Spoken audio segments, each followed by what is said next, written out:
नमस्कार मंडळी. आपण दररोजच्या जेवणात वरण भात जर लावला तर तोंडी लावायला भाजीसुद्धा करतोय. तर तोंडी लावायला भाजी जर करायची म्हटलं तर नेहमी करायची कंटाळा येतोय. तर अगदी चविष्ट 1 महिना टिकेल अशी चटणी तुम्हाला आणि अगदी चवदार भाजीची सुद्धा आठवण येऊ देणार नाही अशी चवदार खमंग चविष्ट चटणी आणि 1 महिना टिकेल अशा पद्धतीची आपण चटणी करणार आहोत. तर ती कशी करायची आपण बघणार आहोत. येथे काय घेतले, मी चपाटा मिरची घेतलेली आहे लाल 7 ते 8 घ्यायच्या आहेत आपल्याला आणि 1 चमचा जिरे घ्यायचे आहेत आणि तिखट मिरची जी असते आपली रेग्युलर वापरतो आपण भाजीमध्ये ती घ्यायची आपल्याला. 4 ते 5 त्या मिरच्या घेतल्यात मी. शेंगदाणे घेतलेत मी इथे 3 चमचे. तर छोटी वाटी आहे ते अर्धी वाटी घेतलेली आहे आणि लसण पाकळ्या घ्यायच्या आहेत आपल्याला 20 ते 25. तर 20 ते 25 लसण पाकळ्या मिरच्या आपल्या घेऊन झाल्यानंतर आपल्याला काय करायचं आहे, मिक्सरचं छोटं भांडं घ्यायचं आहे. त्या भांड्यामध्ये आपल्याला तुकडे करून टाकायचे, कारण जी चपाटा मिरची आहे ती जाड आहे. तर भांड्यामध्ये एकदम टाकल्यानंतर एकसारखी बारीक होणार नाही, नाहीतर काय होईल, बाकीचं साहित्य आपलं बारीक होईल आणि मिरची जाडच्या जाडच राहील. तर त्यासाठी आपण इथे तुकडे करून टाकलेले आहेत मिरच्यांचे. नंतर आपल्याला जी आपली सुकी लाल मिरची घेतलेली आहे तिखट ती घालायची आहे. ती घालून झालं की आपल्याला शेंगदाणेसुद्धा त्यामध्येच घालून घ्यायचे आहेत. शेंगदाणे टाकून झाले आपले मिक्सरच्या भांड्यात की जिरेसुद्धा आपल्याला त्यामध्ये टाकायचे आहे आणि लसण पाकळ्यासुद्धा त्यात टाकून घ्यायचं आहे. तर ते व्यवस्थित आपलं पूर्ण टाकून घेतल्यानंतर काय करायचं आहे, मी आपल्या चटणीला जी चव येते आणि टिकाऊपणा राहतो म्हणजे टिकून राहते त्यासाठी आमचूर पावडर घातली आपण 1 चमचा. चवसुद्धा छान येईल आणि तुमची चटणी टिकूनसुद्धा राहील. आणि चवीनुसार मीठ घालायचं आहे त्यामध्ये.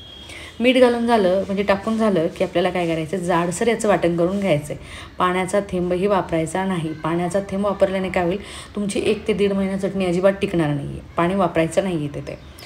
तर याचं आपल्याला कसं जाडसर वाटण करून घ्यायचं आहे ते तुम्हाला मी दाखवते. अगदी जाडसर म्हणजे शेंगदाणेसुद्धा तुकडे तुकडे झाल्यासारखे आहेत आणि मिरच्यासुद्धा जाडसर झालेल्या आहेत. तर एवढे वाटण करून झाल्यानंतर आपण इथे कढई घेतलेली आहे. कढई घेतल्यानंतर त्यात तेल घालायचं आहे 4 ते 5 चमचे, म्हणजे छोटी जी वाटी आहे ती 1 वाटी भरून घातलं आहे. आणि मेथी दाणे घालायचे 6 आपल्याला, 6 किंवा 5च घालायचे, फक्त फ्लेवर द्यायचा आपल्याला चटणीला. आणि कळंची घालायची आपल्याला अर्ध्या चमच्याला कमी. आणि कोथिंबीर घातली. कोथिंबीर तुमच्या आवडीनुसार अजून असेल तर अजूनसुद्धा घालू शकता तुम्ही. आणि जी आपण मिरची म्हणजे वाटण करून घेतलं आहे ते वाटण घालायचं आहे त्यामध्ये. गॅस इथे मिडियम ठेवायचा आहे आपल्याला, जास्त फुल करायचं नाही. एकदम जितका कमी गॅस राहील तितका कमी करायचा आहे. 1 ते 1.5 मिनटं आपल्याला चालू गॅसवरती भाजायचं आहे त्याला. पूर्ण आपली चटणी टाकून घ्यायची मिक्सरच्या भांड्यातली, पूर्ण टाकून घेतल्यानंतर तर 1 मिनटं झालं आहे. त्या स्टेजवरती मध्ये काय करायचं आहे, कश्मीरी लाल मिर्च पावडर टाकलेली आहे. जो रंग येतो ना तेल सुटल्यानंतर चटणीला, तो रंग खूप छान येतो आणि थोडीशी स्पायसी. आणि तुम्हाला कमी तिखट लागत असेल, ज्या आपण छोट्याल्या मिरच्या घातलेल्या आहेत तर थोडं कमी घातलं तरी चालतील. तुम्हाला चपटा मिरचीचं नुसतं करायचं असेल तेही तुम्ही त्यामध्ये करू शकता. तर इथे छान तेल सुटायला लागलेलं आहे. तर या स्टेजवरती आपल्याला काय करायचं, ज्यावेळेस आपल्याला वाटलं आहे की आता तेल सुटायला लागला आणि चटणी खमंग आणि मस्त झालेली आहे, त्या स्टेजवरती गॅस बंद करायचा. गॅस बंद केल्यानंतरसुद्धा आपल्याला एकसारखं हलवत राहायचं, कारण कढईचं जे टेम्परेचर आहे ते चटणीला जाळू शकतं. तर व्यवस्थित हलवत राहायचं आहे. आता आपलं थंड झालं आहे, थोडीशी कढई थंड झाल्यानंतर काय करायचं, आपण ही चटणी जी आहे थोडंसं शांत झालं म्हणजे थंड झालं की त्याला आपोआप तेल सुटायला लागेल थोडंसं. तुम्ही इथे बघू शकता. आणि तुम्हाला जर वाटलं थोडं तेल कमी झालं आहे तर तुम्ही तेल घालू शकता, पण गरम तेल करूनच घालायचं आहे, थंड तेल घालायचं नाही आहे.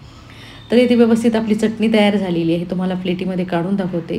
चटणी वाटेल तुम्हाला खूप सोपी आहे, पण खरंच खूप खमंग लागेल. भाकरीसोबतसुद्धा तुमच्याकडून नाही स्वयंपाक झाला, एक लोणचं घेतलं म्हणजे लोणचं घेतलं आणि चटणी घेतली तर भाकरीसोबतसुद्धा तुम्हाला खायला खूप छान लागेल आणि पोळीसोबतही खूप मस्त लागेल.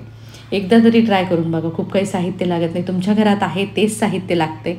तर ट्राय केल्यानंतर तुम्हाला कळेल की ही चटणी कशी झालेली आहे. आणि वरण भात जर लावला ना तर कुठल्याच भाजीची गरज नाही, नुसतं वरण भात लावायचा आणि चटणी मिक्स करून खायची, मस्त लागेल. म्हणजे अगदी तुम्हाला कळणारसुद्धा नाही की खरंच खूप छान झालेली, इतकी मस्त चटणी होईल. ट्राय करून बघा, प्रत्येक जणीला जमेल आणि सोप्या पद्धतीची आहे.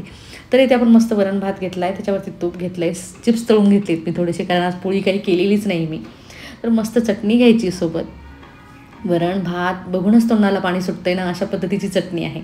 तर मस्त वरण भात घ्यायचा आहे आणि मिक्स करून खायचं आणि चिप्ससुद्धा खायचे सोबत. तुम्हाला वाटलं तर लोणचंसुद्धा तुम्ही त्यावर घेऊ शकता, सोबत घेऊ शकता. तर अगदी मस्त खमंग चटणी, 1 ते 1.5 महिना टिकणारी चटणी आहे आणि कमी साहित्यात होते. परत एकदा तरी ट्राय करून बघा. तर तुम्हाला ही चटणी कशी वाटली हे कमेंटमध्ये मला नक्की कळवा. तुम्हाला जर हा माझा व्हिडिओ आवडला असेल आणि तुम्ही माझ्या चॅनलवर नवीन असाल तर माझ्या चॅनलला सबस्क्राईब, लाईक, शेअर, कमेंट करायला विसरू नका. तर चला भेटूया अशाच नवीन आणि सोप्या रेसिपीसोबत. तोपर्यंत बाय.